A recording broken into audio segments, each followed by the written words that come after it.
नक्सली मुसाकी मुका नक्सली बोल के मेरे को जेल भेज दिया।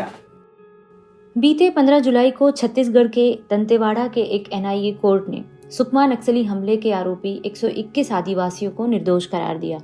यह हमला 5 साल पहले सुकमा जिले के बुरकापाल गांव में हुआ था, जहां पर सीआरपीएफ के 70 जवानों की एक टुकड़ी दोरनापाल जगरगुंडा रोड पर बन रहे एक पुल की सुरक्षा में तैनात थी।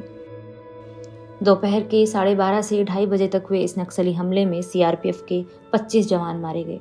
ये मामला लगभग 4 साल तक लंबित रहा और 2021 में जाकर इस केस की सुनवाई शुरू हुई। 1 साल बाद कोर्ट ने सभी 121 आरोपियों को ये कहते हुए बरी कर दिया कि अभियोजन ये साबित करने में नाकाम रहा है कि ये आदिवासी नक्सली हमले में शामिल थे या इनके घरों से हथियार या बम जब्त किए गए हों। सुकमा जिले से लगभग 70 किलोमीटर दूर बसे इस गांव में अब हर किसी के पास सुनाने को एक कहानी है। बूढ़े माँ बाप गुजर गए हैं, किसी की पत्नी इतना लंबा इंतजार नहीं कर सकी और उसे छोड़कर चली गई। जो बच्चे उस वक्त पेट में थे, जो माँ के पेट में थे, आज वो बड़े हो गए हैं और अपने पिता को पहचान नहीं पा रहे हैं। जो छोटे बच्चे थे वो स्कूलों से ड्रॉप आउट होकर मजदूरी करने लगे, घर का पालन पोषण करने लगे। 5 सालों का जो लेखा जोखा है वो हम इन्हीं लोगों से जानेंगे कि पिछले 5 साल इनके जेल में रहते हुए इनके परिवारों ने क्या झेला, इन्होंने क्या झेला और इस पूरे गांव की कलेक्टिव मेमोरी में ये 5 साल कैसे हैं। तो भाई घर में तो सो रहा हूँ लेकिन 4 बजे गांव में तो पूरा वो घेरा कर दिया पुलिस मन। तो हे बोल दिया, कौन है यार कौन है, तो है बोलते। वो बोला चलो उठो बोल दिया। मैं बोला कहाँ जाना पड़ेगा सर, मैं उधर सरपंच का पारा जाना पड़ेगा। वो बोला पुलिस मन। तो मैं बोला क्यों सर उधर जाना पड़ेगा, तो ये इतना रात में 4 बजे तो कहाँ जाना पड़ेगा सर, क्या कुछ काम नहीं है सर। मैं बोला तो उन लोगों को बोल दिया मेरे को तू जाना, ठीक है मैं जाता हूँ। कोर्ट के आदेश के 2 दिन बाद 105 आदिवासियों को जगदलपुर और दंतेवाड़ा की जेलों से रिहा किया गया। बाकी कई आदिवासी अभी भी अन्य मामलों में जेल में हैं। पुलिस ने इस केस में 2 राज्यों के 3 जिलों के 28 से ज्यादा गांवों से गिरफ्तारियां की थी। 6 महीने में ही पुलिस ने आर्म्स एक्ट और एक्सप्लोसिव सब्सटेंस एक्ट की धाराओं के साथ साथ यूएपीए और छत्तीसगढ़ विशेष सार्वजनिक सुरक्षा कानून की धाराएं भी चार्जशीट में जोड़ी। यूएपीए एक्ट की वजह से आदिवासी जमानत पर बाहर नहीं आ सके।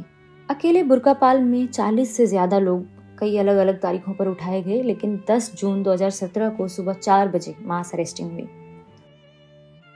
ऐसे नाम वाले है वाले है का नाम वाले तो पूरा अलग अलग बैठ दो ऐसे बोल दिया, लेकिन अलग अलग मैं बैठ दिया हूँ।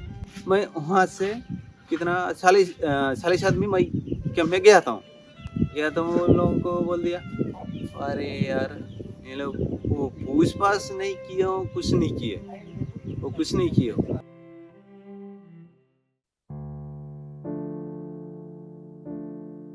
तो फिर वो वाइफ दूसरी जगह चली गई, वेट नहीं किया उन्होंने जी।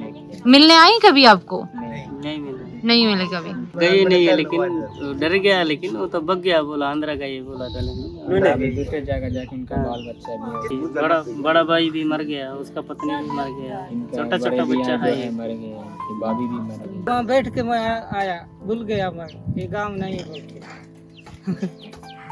तो घर बदल गए हैं। हाँ, बिजली आया थोड़ा 2 दिन बाद में थोड़ा पहचान लिया, 5 साल ले। पढ़ाई भी छूट गई होगी फिर? छूट गया। तो 10वीं क्लास किया? मैं 7 कुछ नहीं कर पाती थी मैं, फिर घर में कोई छोटे भाई मानते। अभी उनका तो स्कूल नहीं छुड़वाया ना? एक जन पढ़ रहा है, एक पढ़ रहा है और एक घर पे इनके साथ। अच्छा, अभी फिर आप क्या करते हो? कुछ नहीं करती। जब छोड़ के गए थे तो ये तो छोटा होगा? हाँ, मैं छोटा था तो जो थोड़ा पढ़ के देखा, नहीं उतना के छोड़ दिया। घर में छोड़ दिया, थोड़ा काम करने का शुरू किया, आंध्रा जा के पैसा ला के कमा के इसको निकाल दिया। हमारी माँ को कोई पालने वाला नहीं बोल के मैं छोड़ दिया।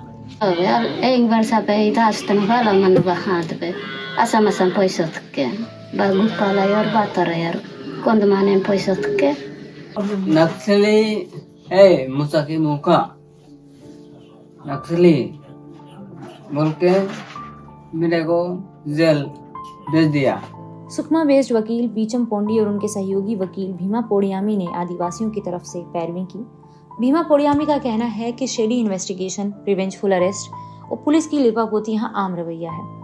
जिस दिन हम दोनों वकीलों से दंतेवाड़ा कोर्ट परिसर में मिले, उस दिन भी 9 आदिवासी किसी अन्य मामले में निर्दोष करार दिए गए। इन आदिवासियों का मामला भी बीचम पोंडी और भीमा पोडियामी ही लड़ रहे थे। तो फिर हमारे जिले का, हमारे क्षेत्र का होने से हम यहाँ प्रतिनिधित्व करते हैं, तो सबकी ओर से मैं पी भीमा जी और 2-3 लोगों के आरोपी की ओर से बेला जी उपस्थित रहे। इसके क्या इम्पोर्टेंस है? ऐसे तो बहुत मामले हम पैरवी करते हैं। ये अलग बात है कि ये 25 जवान शहीद हुए, अधिक संख्या में आरोपीगण यहाँ पर जेल में थे। तो एनआईए के ऐसे बहुत सारे मामले हम तो देखते रहते हैं और आज भी 9 व्यक्ति एनआईए के मामले में रिहा हो रहे हैं, हो गए हैं आज हो गए। हाँ, कल जजमेंट हुआ, आज रिहा हुए हैं सुबह। बात तो बड़ी है, हमारे देश के जवान शहीद होते हैं तो मामला तो बहुत बड़ी है। हाँ। परंतु इन्वेस्टिगेशन जिस तरीके से यहाँ होता है, कोई भी मिल जाए गांव का आदमी, वो प्रतिरोध नहीं कर पाता जानकारी के अभाव में।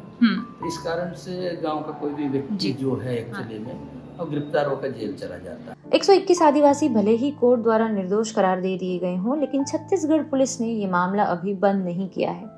पुलिस का कहना है कि वे कोर्ट के आदेश का सम्मान करते हैं, लेकिन वो ये नहीं मानते कि ये आदिवासी मासूम है। पुलिस का कहना है कि ये आदिवासी वॉच पार्टी या फिर नक्सलियों के लिए खाना बनाना या उनके लिए रहने की व्यवस्था करके उनके लिए मिलिशिया कैडर का काम करते हैं। न्यायालय में प्रोसिक्यूशन के पश्चात इन सब अभियुक्तों को न्यायालय द्वारा दोष मुक्त किए गए थे।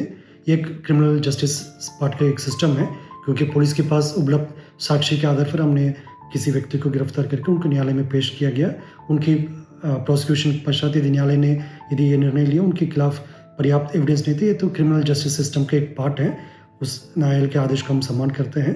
बाकी इस प्रकरण का अभी भी जो इन्वेस्टिगेशन है CRPC का 173(8) के तहत अभी भी जारी है और जो अभियुक्त जो कोर्ट से दोष मुक्त की गई थे वो वापस अपना गांव में है। जेल से रिहा होने के बाद 17 जुलाई को एक पिकअप में दोपहर के 3 बजे ये आदिवासी बुरकापाल के उसी सरकारी स्कूल के मैदान के सामने उतरे, जहां से उन्हें 5 साल पहले सुबह 4 बजे उठाया गया था।